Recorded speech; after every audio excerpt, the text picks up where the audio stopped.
first presentation for the evening. We have Peter Topalovic, who's the project manager for transportation demand management at the City of Hamilton, and he will really set the stage on what's happening in Hamilton and define complete streets in the Hamilton context. So, a round of applause for Peter.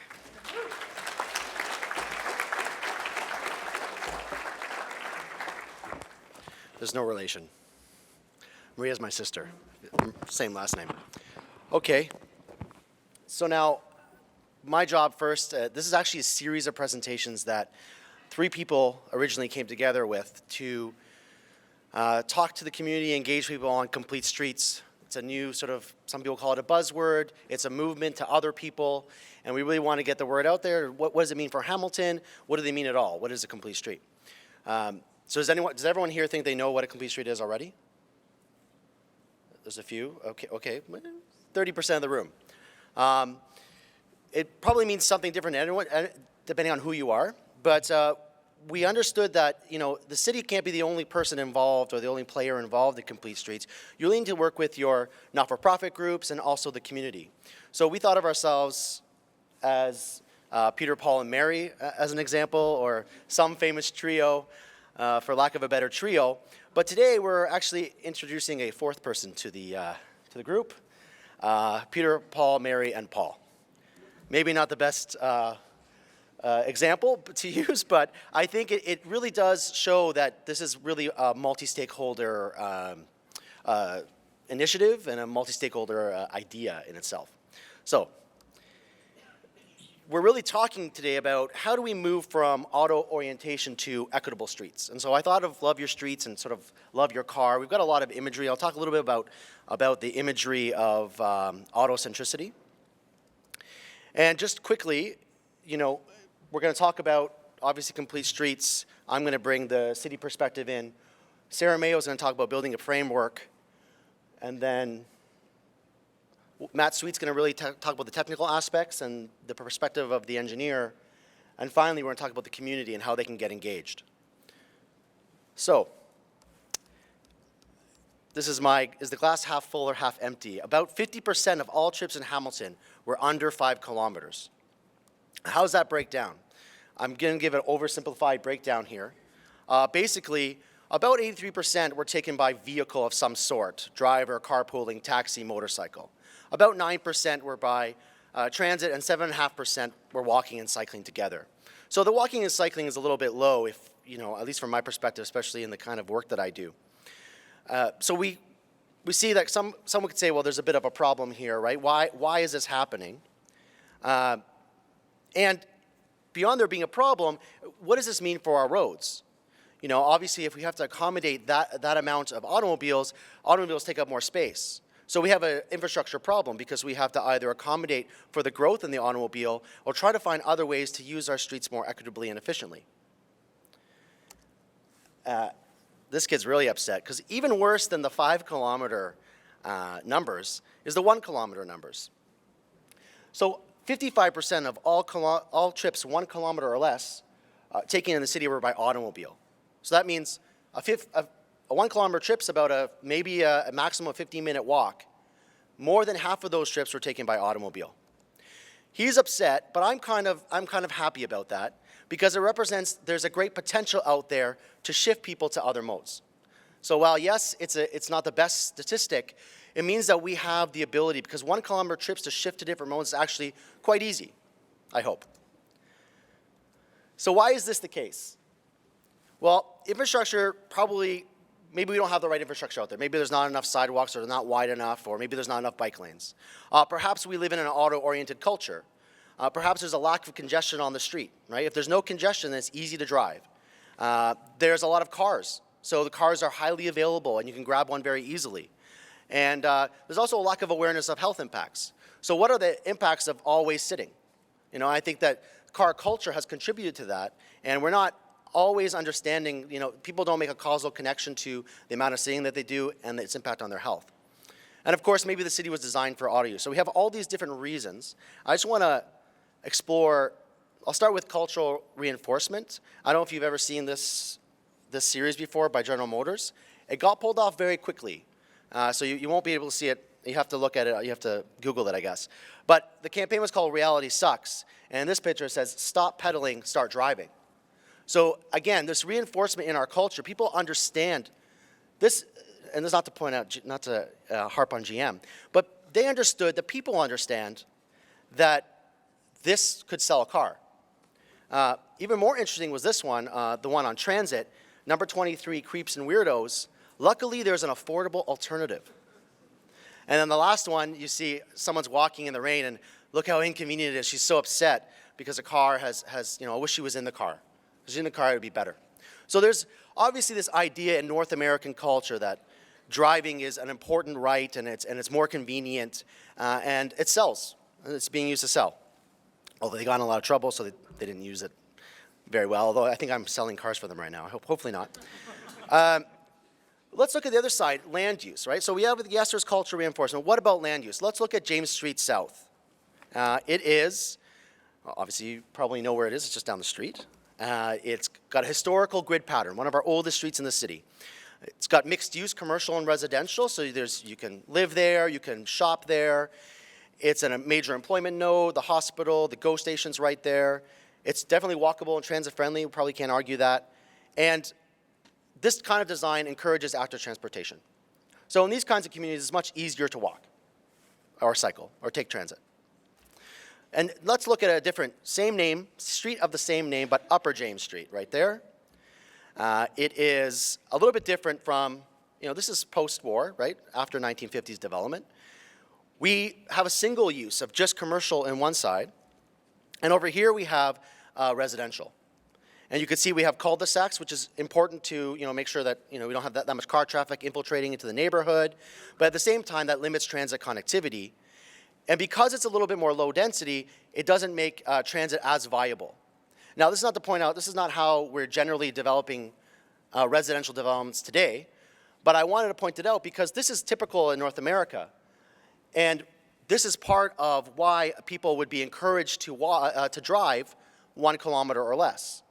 Because it's not clear, actually, how would you walk across to the development. And once you're in the development, you're encouraged to drive between stores. Again, I don't want to criticize, I work for the city, I don't want to criticize it too much, but this is historical land developments. We're not talking about decisions that were made yesterday. So, complete streets. This looks a little bit different than some of the streets you see on your regular travels. But they really are just streets that meet the needs of all road users of all ages and abilities. And when I say road users, notice I don't say all vehicle types. I don't say buses and cars. I say people. Because essentially, streets are moving people. And there's a whole bunch of design things that this sort of runs the gambit, right? This is like the most ideal complete street on Earth. It's got bike lanes, it has a green buffer, it has street trees, it has pedestrian refuges so you can easily cross the street, it's got a transit shelter. So it's a fairly, they put all the complete streets in one street. That may not be every street, so we'll talk more about that. But it's really a balancing act. So, we have, I said road users. These road users can compete against each other, right? Cyclists need cycling lanes, pedestrians need extra wide sidewalks, transit users need better access to transit stops. Young people have different needs over older adults, and there's people with mobility challenges.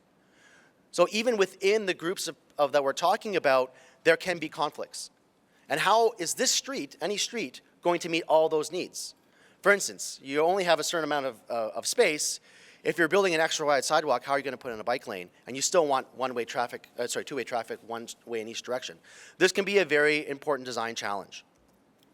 So let's take this street, and I'll start with, this is not in Hamilton. Is this a complete street? Likely, based on what I said. Especially you see the Desire line in the green space there, and that's a transit stop. So how are you getting people to the transit stop? Not very easily, right? Especially if you had any type of mobility challenge, that becomes even more difficult. Another example, my favorite, is the sidewalk to nowhere. It makes sense in terms of when you build a development because, the money ended here. The developer built to here. I'm going to say, obviously. Interesting enough, in this picture, caution, deaf and blind children. Again, definitely not a Hamilton street. But, also signs like, Beware of pedestrians and cyclists. So this is something you have to be aware of them. Be careful. They might come and find you. They might jump at you. And this one, I have no comment. It's a very wide street, very hard to cross. Again, we're likely not going to build streets like this in the future. Okay, what about this street? You know, it's not fancy. Oh, I'm clicking both things at once. It's not fancy. It used to be 4 lanes. Now it's 3 lanes. And there's a bike lane. Does anyone know where the street is? Yes. You call it out? Stone Church. It's Stone Church. So there's this idea that complete streets is only for the downtown and only for urban cores. But no, complete streets actually is one of those things that can happen anywhere. I couldn't say that it's easy to get transit everywhere in a city, especially where there's no density. But we can put complete streets anywhere and everywhere there are people and there are destinations. So this is a good example of something that I wouldn't say it's that fancy, but by all means, it's better than a road than it was, 4 lanes with no other accommodations, and it's doing the job for the location that it's in. So I give that a green check mark. And then here's another one. You probably know this, King William Street, and it's a one-way street. It's only in one direction. It's only on 1 lane. But look at all the amenities that are there. There's bike parking. There's places to sit. There's extra wide sidewalks. It looks very nice. The road looks like it's made to look like it's historic. There are some street trees. You know, this, for all intents and purposes, is also a complete street. So I think they really come in very many different shapes and sizes. And, you know, I'm going to give that the green check mark as well. And we could keep going, obviously, street over street, and to say, well, are they complete or not? And, you know, we may have different opinions of what. You may disagree with me, and that's totally fine. Lots of people do. But, you know, at the end of the day, you know, we are looking at a toolbox that we have, and we're taking tools based on the street and the context. So it's definitely a complementary idea, complete streets, but it's not a silver bullet. Because there's all kinds of things that have to go with it. One important one that I kind of talked about already is land use. You know, at some point, yes, we can put the facilities in, but will people use them? There's the idea of parking. Is it free? Are you charging for it? That has a huge behavior change component to it, whether there's congestion or not. So there's all kinds of other things that really play into the sustainable mobility picture. But certainly from a technical aspect, we can design complete streets anywhere. So again, lots of questions that have been asked in the community lately. Separation versus mixed, like the Cannon Street bike lanes versus the bike lanes on York Boulevard. 2-way versus 1-way. Do all streets have to be 2-way, or can they be 1-way? Wide sidewalk versus bike lane. Parking used as a buffer for a bike lane instead of bollards. So we have a lot of questions, and there's a lot of different complicated, you know, there's no right answer to some of these problems. But we as a community have to come together, and that's partially why we are all here talking together today, because it really isn't something that one engineer can just decide and design. So we have a lot of tools, and they have to be applied depending on the context. However, I want to now talk about the successes. He's very happy about these things. I think we're better off than some other cities. We've got a lot of quick wins projects I'm going to talk about. We've got a pedestrian mobility plan, which you might have heard of. We're building some more bike lanes and bike parking, and we are just about to undertake a fascinating 1-year transportation update. If you're a planner, that sounds fascinating. Anyone else, it's potentially boring. We're going to try to make it really interesting. York Boulevard, I kind of mentioned it, but you know, before it was 5 lanes. After it's a 2-way street. It has interesting pedestrian crossings. It's got some street trees and landscaping, and has a bike lane. Even York Boulevard recently been redone. We put in some places where you can cross against that big green boulevard in the middle, and we have a buffered bike lane. Victoria Avenue, it's a 1-way street, but we put in a buffered bike lane, and we add some pedestrian amenities, and you know, without compromising much traffic flow, but you know, adding more space for people. When I talked about the pedestrian mobility plan, you don't need to read all these things, but this is an example of all the tools that we can use street by street to improve the pedestrian experience. And we have this toolbox now. We've done the research, we know what can work, and all we have to do is pull out that toolbox. And it's not like we're going to identify, these are the pedestrian corridors. It's not some kind of master plan that says, okay, this will be pedestrian and this will be truck. You know, no, any street that we look at, we can take from the toolbox. The toolbox is very big. One that was along the street. This is how we have all kinds of tools to cross the street. I won't go into them. We can talk about them after. We're looking at enhancing transit stops. That's part of it as well. Having bike parking at transit stops, having more seating at transit stops, perhaps showing the next bus time, like the McNabb terminal does. We've got a bus-only lane. Controversial, of course, but one-year pilot. Now it has fresh paint, so you can see it again. Fairly controversial, but we talked about separation versus non-separation, and depending on the street, you may need to separate your mode. Whether it's the Cannon Street bike lanes or the bus-only lane, this can guarantee better travel times and increase convenience of the other modes, not just the automobile. This is this is the Strategic Road Safety Program. We have 40-plus enhanced crosswalks that we put in. Why do we put them in? We had a plan, but we heard from the public through tactical urbanism. So you can see on the left, those are the pylons that were lovingly placed to show that where citizens want more protection for the pedestrian. And then in the next picture, you can see the city came in and engineered it their way. And then eventually we actually put in concrete here to match that. So that's now a better, more safer intersection. And that happened because of the public showing interest and saying, hey, we need this, but also us having the will to do it. I think we all know the Cannon Street cycle track. Everyone's going to talk about it, so I won't mention it too much. But this is a one-way street. I think it's much more complete with a lot of the infrastructure that we placed in here. And again, we're accommodating cyclists really well. And from the preliminary information that I have, it isn't compromising the average travel time on the street. North End Traffic Management Plan. If you didn't live in the North End, you probably are very familiar with this. 30-kilometer-hour streets, but we didn't just put up signs. That generally doesn't change behavior. There's some two-way street conversion, there's bump outs, and there's bicycle boulevards and other techniques that we're using in that community to make it more pedestrians safe and friendly. We've been actually recognized for both being a walk-friendly city and a bicycle-friendly community. And I'm a little biased because this is one of my projects as well, but Hamilton Bike Share, 750 bikes, 100 hubs, Dundas to the stadium. We talk about complete streets. It's not just about paint on the road. It's about what facilities you have, whether it be a bike parking spot, whether it be a bike share provisions, or buffered parking along the side so the pedestrian has more safety. It could be all kinds of different. This is one of the ones I like the best, but I'm biased. It's a little bit revolutionary for Hamilton. Bixby uses the Smart Dock in 2005. You can see the third picture there. And that's where the bikes are dumb, but you go up to the kiosk and you use the kiosk and you get a bike.